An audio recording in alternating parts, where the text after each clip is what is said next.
Tonight, the Prince George Cougars have responded to reports of a potential sale and move. Plus, a report on the final school board meeting of the year, including what's on top of the district's capital wish list. And the Regional District of Fraser Fort George will be conducting assessments of individual properties to assess their fire smart preparedness.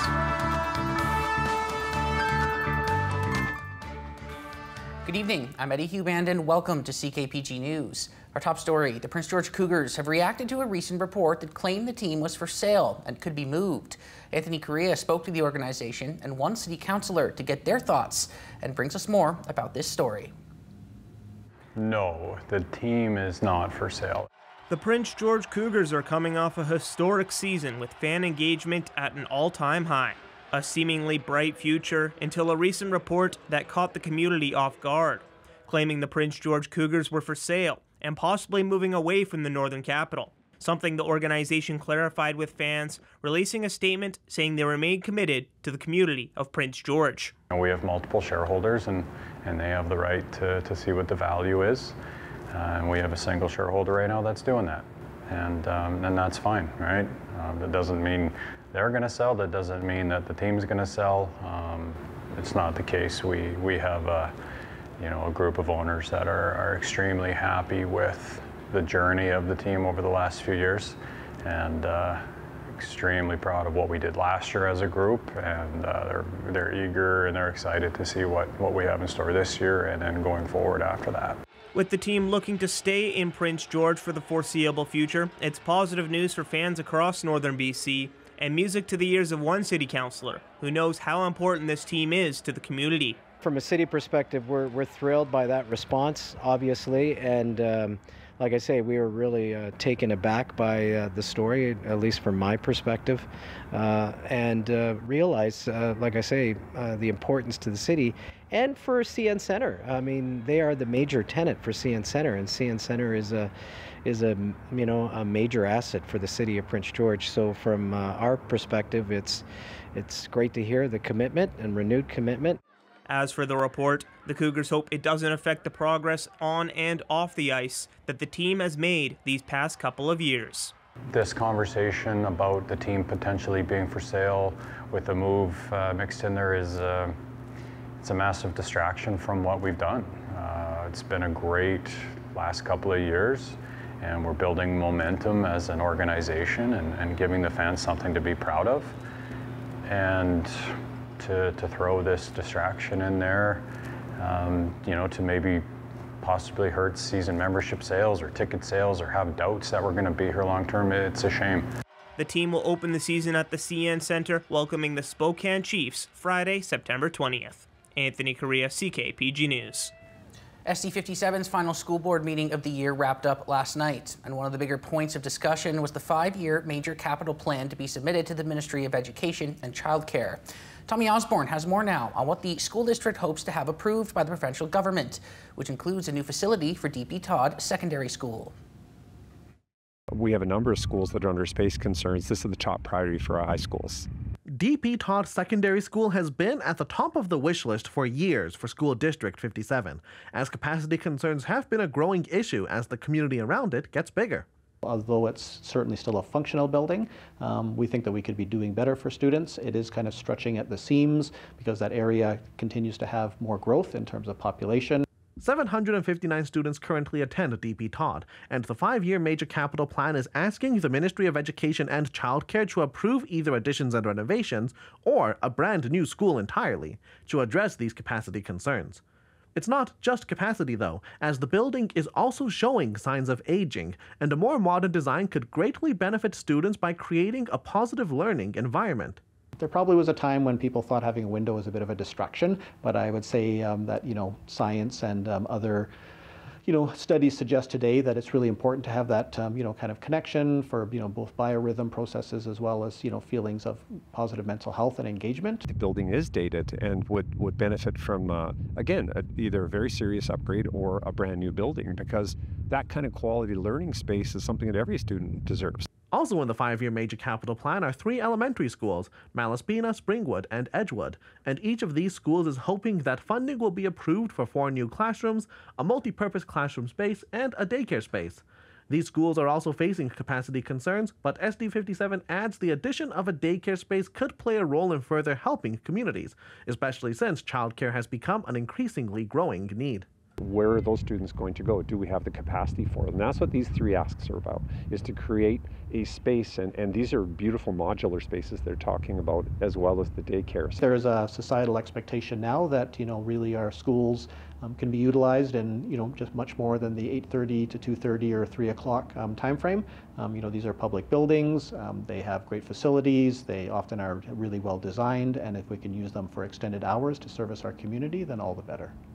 Also approved at the meeting were revisions to the District Code of Student Conduct, further restricting cell phone and device use in the classroom, and the 2025-26 school year calendar. Tommy Osborne, CKPG News. Also in yesterday's school board meeting, a new course was approved for high schools next year. Basketball 12. As the name implies, this is a continuation of the courses Basketball 11 and 10 and 11. Although Basketball 12 focuses on off-the-court theory and coaching skills on top of developing on-court skills. With an emphasis on coaching, Basketball 12 will aim to get its students more involved in the community by coaching younger grades and clubs, on top of learning how to be a leader in both the class and the community. SC57 added that this course will also teach healthy habits like physical wellness, discipline, and more. So Basketball 12 will not only develop skills for the sport, but skills for life. All of my career success and movement has been kind of based on the foundation of sport. It's learning how to work positively with other people. It's learning how to identify the skills, talents, and strengths that people bring to the table, and then really working to utilize those best. It's also learning how to overcome adversity, how to communicate with people, how to form effective teams, how to bring the best, out of each individual. There aren't as many club activities and open gyms and facilities available for students in this area, and so I think the teacher in the school really sees this program and this course as being something that will allow for greater participation among young students. As we told you earlier this week, the Regional District of Fraser Fort George will be conducting assessments of individual properties to assess their fire-smart preparedness. And it's quite an involved process. Cheryl Jan has the full report. So what does it mean to be fire smart? Well, should a wildfire break out within 5 kilometers of the city, an errant ember could land on your property and, depending how prepared you are, make or break the safety of your home. And so the radiant heat that comes off of a fire, that if an ember was to land on that and ignite, it could break the glass, and then the embers would transfer inside the home. So also corn brooms, any kind of synthetic material. So we're also looking at things like patio cushions, synthetic patio cushions in particular. So they're highly flammable and they burn really fast, and the chairs are always underneath or nearby a window. So same idea, the radiant heat coming off of that fire would compromise the glass, and then the embers transfer inside the home. So the Regional District will be conducting assessments of homes in the region. We've started a pilot project this year. We identified that there was a need to have some greater ability to have fire smart work in the Robson Valley. So we have a part-time fire smart educator in the Robson Valley and also one in Prince George as well. And so for the entire summer, we are offering these complimentary home ignition zone assessments for any residents in the electoral areas. The two local levels of government work hand in glove when it comes to wildfire preparedness. The city conducted a community wildfire protection plan in 2018, but much has changed with development over time. We, in the same application that we're going to be moving forward for this year, we will be looking to update to a community wildfire resiliency plan, and that will do further assessment and identify additional areas that we can do and things that we can do as a city. But the message remains clear. While we've had a lot of rain pretty much consistently in the past couple of months, the fire season is fast approaching, and preparedness is the name of the game. So there really is still a significant wildfire risk in our region. We do want to remind people to be ready to have their own properties prepared. The province has announced some new supports through Service BC and the Service BC app. So if people don't have that on their phone and aren't registered for it at all already, it really will make the difference in an evacuation. To book an appointment with the Regional District, call 250-961-4400 or 1-800-667-1959. And with the city, call 250-561-7600. Cheryl Jan, CKPG News. BC United leader Kevin Falcon publicly announced what he calls a patient bill of rights. Falcon says the Bill of Rights will reduce wait times to connect people with healthcare faster than by publicly funding treatments. He says Bill of Rights will give British Columbians a guarantee of transparency, accountability, and timely access to healthcare. I hear stories every day about how our system is failing people. I want to tell you one story about a young woman named Abby, 26 years old, who had a lump on her breast, went in to seek care from her doctor in Vancouver. The suggestion was that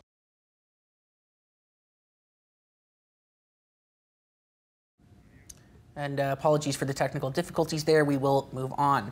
WestJet says it faces a possible strike by its mechanics starting as early as this Friday. The airline says the Aircraft Mechanics Fraternal Association has issued a strike notice that could mean a work stoppage could take place as early as 4:30 p.m. Pacific time. The notice comes after the union called off its strike plans last week and returned to the negotiating table. WestJet says it will start taking action in the coming days to manage the impacts of possible job action. The airline canceled dozens of flights last week before contract talks resumed. Union members voted overwhelmingly to reject a tentative deal earlier this month and have voiced opposition to WestJet's request for arbitration. And despite the potential strike action, today airports across Canada celebrated the inaugural Airport Workers' Day, including at YXS in Prince George. Adam Burrows reports.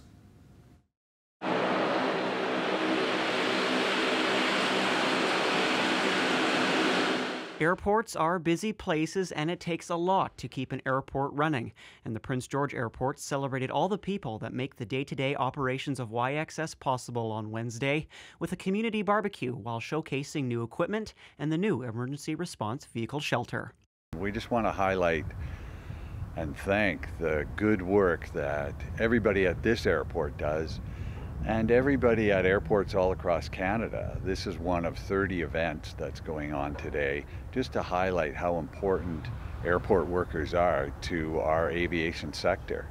Airport workers from firefighters to snowplow operators to baggage handlers keep the airport operational 24/7, 365. They do really impressive work in what can be some pretty harsh conditions for folks that are working outside.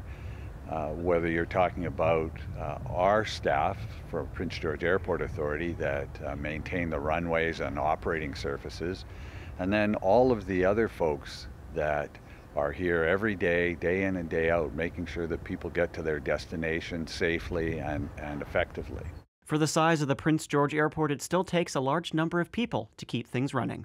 For the Airport Authority, we're relatively small. We're 30 people, and there's over 500 people that work at the campus here. So it's everybody from security staff, check-in staff, baggage handlers. There's just a really wide range of people that every day work to get your flight out on time with your bags, you on the airplanes. At YXS, Adam Burles, CKPG News.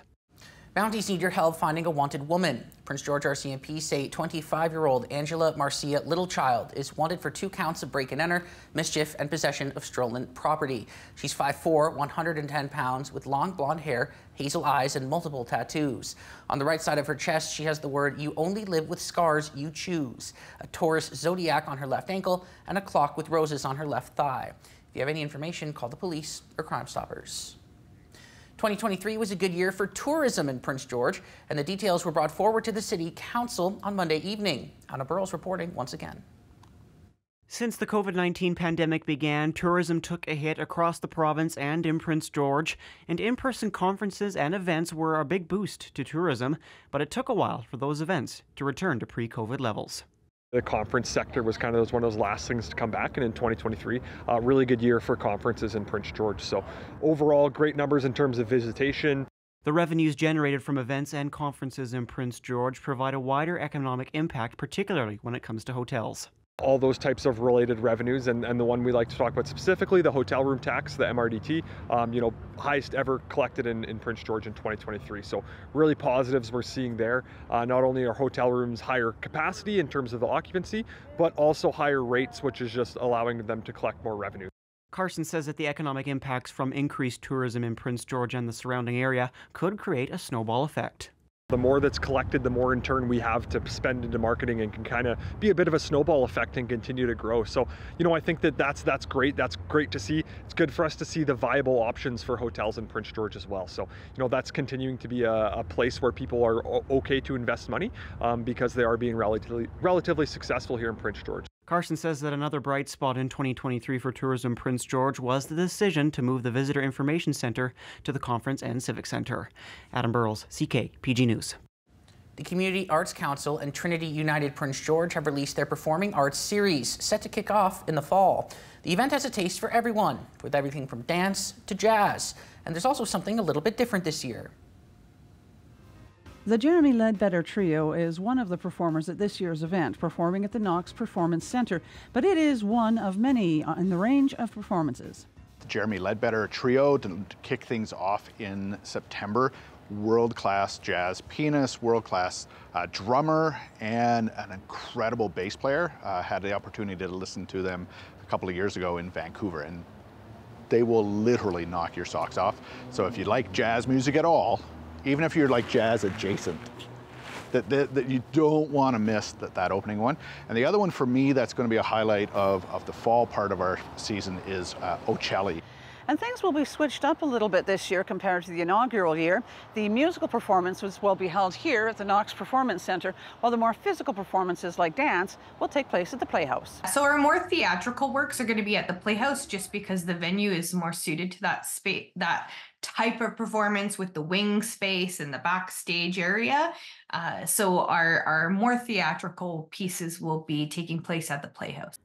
With two venues this year, is there not concern that by splitting the venues, the big Happy Arts family will be divided? Not at all. When you look at a lot of arts festivals and performing arts series across the country, actually, they really do activate multiple venues because it's a way of connecting the community to all those spaces and really creating, some excitement and energy around arts venues. While the festival of sorts will not get underway until September, planning for year 3 is already underway. Season 2 is planned. Oh, let's take a break. It's like, yeah, season 2 is planned. So now who are we interested in for season 3? And you're always planning 18 to 24 months out. It's really an interesting process to go. So what did we do last year? What responded well? What worked well? What do we want to do next year? Where do we want to go next? And what's that kind of space that we're trying to fill in the cultural landscape of the city? A complete rundown of the lineup is available at knoxcentre.ca, and tickets are officially on sale now. Cheryl Jan, CKPG News. The lowest gas price in Prince George is sitting at $1.61.9 per litre at Costco. The lowest price in the province right now is in Grand Forks at $1.51.9 per litre. Manitoba has the lowest fuel prices on average in the country at $1.37.1 per litre, while BC has an average price of $1.78.1 per litre.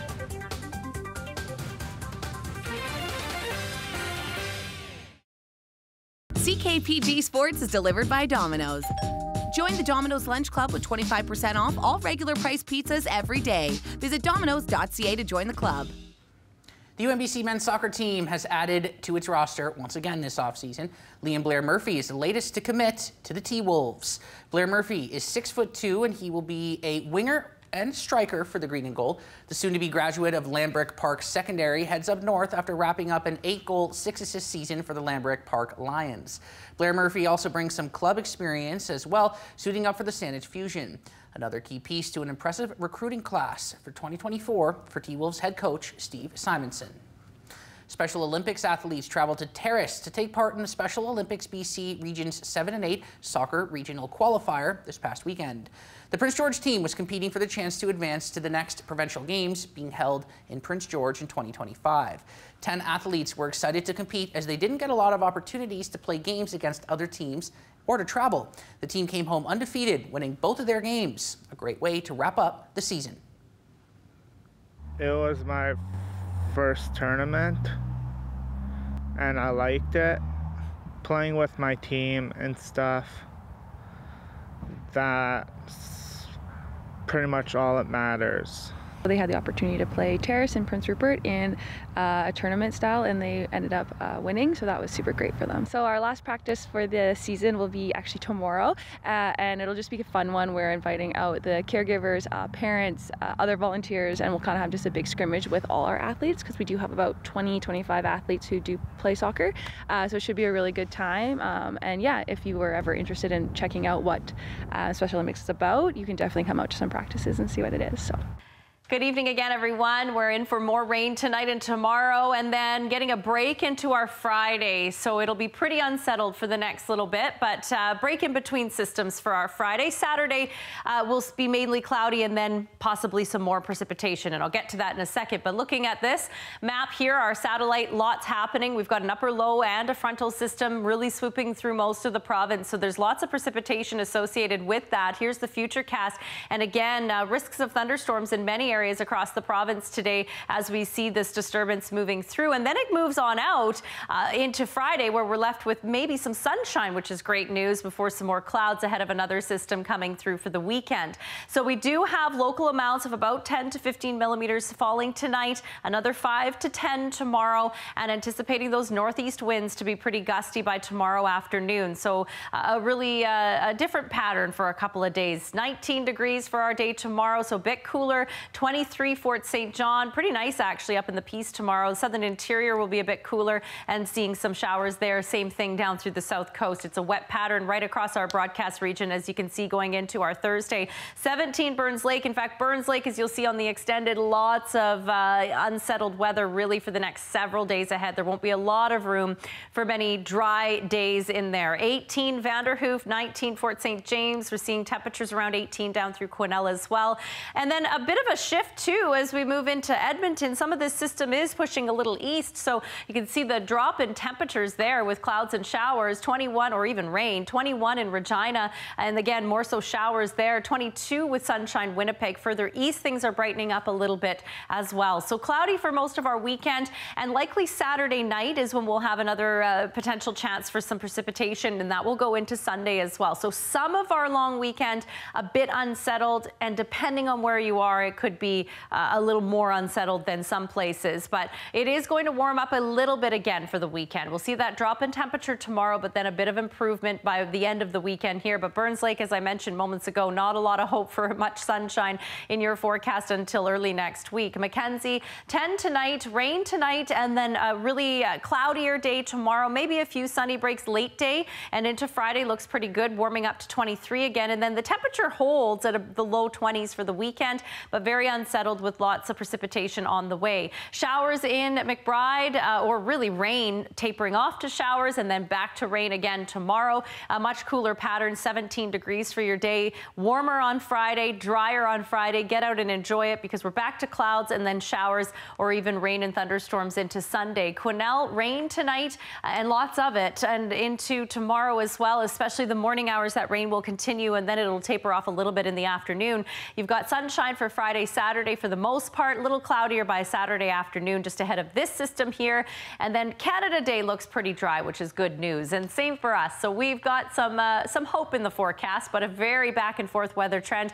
Rain at times tonight, as I mentioned, rain to begin tomorrow, switching over to a chance of showers, and then Friday we shouldn't see too much in the way of any showers left over. It'll be mainly sunny or a mix of sun and cloud likely Friday. Saturday mostly cloudy. Saturday night we could see some more showers coming in. Sunday certainly a bit unsettled, and Canada Day we dry out again.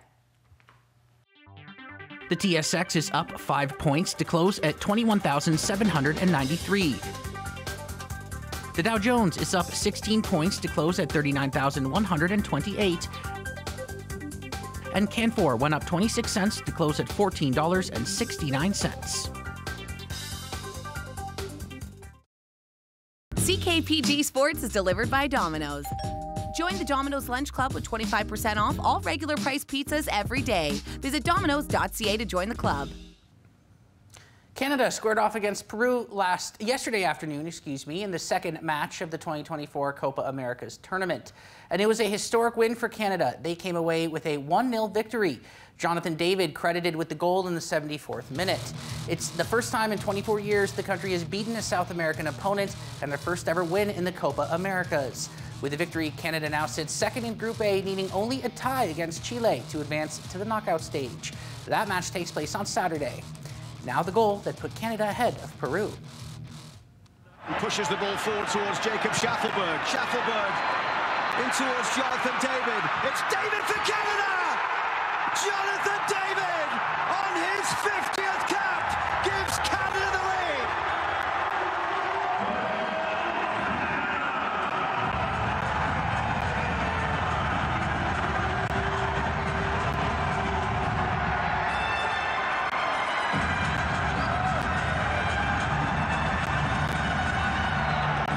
A huge moment. The first goal scored under Jesse Marsh goes to Jonathan David. And it was the final matches of the group stage today in the 2024 Euros, as 4 games took place this morning. Group E wrapped up their action first. Slovakia and Romania squared off, while Ukraine and Belgium battled. Both matches ended in a draw, which puts the group in an interesting situation. All 4 teams finished with the same records. Romania and Belgium punched their tickets, having the best goal differentials. Later, Portugal and Georgia matched up with Turkey and Czechia. With Turkey and Czechia facing off in shocking fashion. Georgia powered their way to their first ever win over Portugal with a 2-0 victory, while Turkey punched their ticket to the knockout stage with a 2-1 victory over Czechia. The knockout stage is now set and begins on Saturday. Baseball is in full swing, which means we have plenty of home runs to show you. Take your pick on which one is your favorite in tonight's CKP3.